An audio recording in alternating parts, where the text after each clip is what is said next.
చైత్రమాసంలో చైత్ర పౌర్ణమి నాడు జరుపుకునేదే హనుమాన్ జయంతి. ఈ 2025వ సంవత్సరంలో పౌర్ణమి తిథి ప్రారంభమైనది ఏప్రిల్ 12 తెల్లవారుజామున 3:21 నుండి ఏప్రిల్ 13 ఉదయం 5:51 వరకు చైత్ర పౌర్ణమి ఉంది.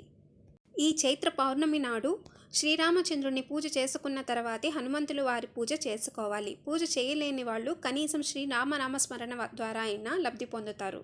పైగా శనివారం నాడు రావడం మరో విశేషం. ఒకనాడు హనుమంతుల వారు సూర్యుని చూసి పండు అనుకొని దాన్ని తినే ప్రయత్నం చేయగా దేవేంద్రుడు తన వజ్రాయుధంతో హనుమంతుల వారిని అపస్మారక స్థితిలోకి వెళ్ళేటట్టు చేస్తారు.